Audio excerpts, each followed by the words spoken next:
Hello students. So last ke come on the page number 6 of NCERT. We are doing the chapter number first of your NCERT class 6 geography, right? So we are on the page number 6 of your NCERT chapter 1 asteroids. Apart from the stars, planets and satellites, there are numerous tiny bodies which are also move around the sun. वो कह रहे हैं कि सन अब कैसे हुआ ये हुआ डिटेल में आप उस वीडियो को जरूर देखना, पर मैं ये चीज बता रही हूँ कि सन के इर्द गिर्द भी कुछ टैनी से छोटे छोटे पार्टिकल्स घूम रहे हैं। अच्छा क्यों घूम रहे हैं? फोर्स है, एक पावर है सन में। आपकी बुक में ऐसा कुछ मेंशन है, मैं आपको बता रही हूँ कि एक पावर है सन में जो इनको अट्रैक्ट करके रखती है अपनी तरफ। ठीक है, तो वो कह रहा है कि छोटे छोटे पार्टिकल, हम प्लैनेट्स नहीं काउंट करते, कुछ छोटे छोटे पार्टिकल्स सन के अराउंड घूम रहे हैं, उसको वो कह रहे हैं एस्टेरॉइड्स। उनको क्या, इन बॉडीज को क्या कहते हैं? asteroids. ठीक है, they are found between the orbits of Mars and Jupiter. The largest asteroid is Ceres, right? तो largest asteroid के नेम भी बता रखे हैं, क्या है? Ceres. Scientists are of the view that asteroids are part of the planets which exploded many years ago. वो कह रहे हैं कि ये भी पहले planets का ही पार्ट थे, तो planets के आपस में एक्सप्लोजन हुआ या कहीं टकराव हुआ तो कुछ हिस्सा बाहर की तरफ आ गया, तो वो सन के इर्द गिर्द रोटेट करने लगा। तो हम वो साइंटिस्ट का मानना ये है कि जो ये एस्ट्रोनॉइड्स होते हैं वो प्लैनेट्स का ही पार्ट होते हैं जो घूम रहे हैं। नेक्स्ट है meteoroids. Next paragraph in the page number 6, meteoroids.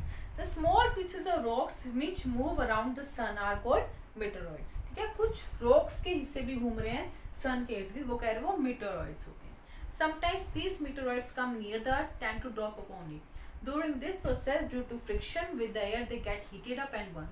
वो कह रहे हैं कभी कभी इतना ज़्यादा मतलब कि अर्थ के नियर आ जाते हैं कि वो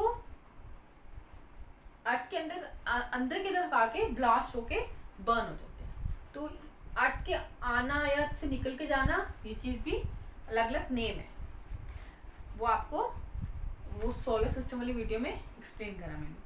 It causes a flash of light. तो एक फ्लैश सी लाइट क्यों मारते हैं? Sometimes a meteoroid without being completely burned falls on the earth and creates hole. क्या होता है?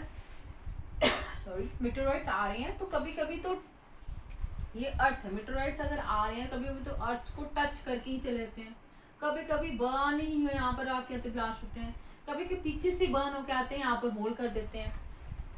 ठीक है, do you see a whitish broad band like a white growing path across the sky on a clear starry night? That is a cluster of millions of stars. This band is a Milky Way galaxy. तो वो कह रहे हैं कि कभी आप notice करना sky में तो क्या होता है, एक वाइट सी लाइन जा रही होती है, वाइट सी ब्रॉड लाइन सी क्रॉस कर रही होती है। तो वो कह रहे हैं कि वो क्या चीज़ है, वो मिलियंस ऑफ स्टार्स इकट्ठे होके जा रहे होते हैं वहाँ से। This band is the milky way galaxy, right? Our solar system is a part of this galaxy. तो हमारा जो सोलर सिस्टम है किसका पार्ट है? मिल्की वे गैलेक्सी का। ये चीज याद रखने वाली है, मिल्की वे गैलेक्सी। जनरल भी आपसे ये क्वेश्चन पूछा जा सकता है। So thus in ancient India it was imagine to a river of light flowing in the sky, thus it was name Akash Ganga. तो वो स्लाइड को कह रहा है आकाश गंगा के नेम से भी रेफर करा जाता है। There are millions of such galaxies that make the universe. तो ऐसी फर्स्ट ऑफ ऑल इन्होंने गैलेक्सी बताया कि गैलेक्सी एक्चुअल में क्या होती है। तो क्या है Galaxy? Huge system of billions of stars. Huge system है बिलियंस ऑफ स्टार्स का, ठीक है, and clouds of dust and gases. तो ऐसे क्लाउड्स होते हैं, डस्ट होती है, तो ऐसे बिलियंस ऑफ स्टार्स जब इकट्ठे होते हैं तो वो कह रहे हैं वो गैलेक्सी बनाते हैं। तो ऐसे बहुत सारे गैलेक्सीज हैं, तो वो उनको हम यूनिवर्स कहते हैं। It is difficult to imagine how big the universe is. Scientists are still trying to find out more and more about it. We are not certain about size.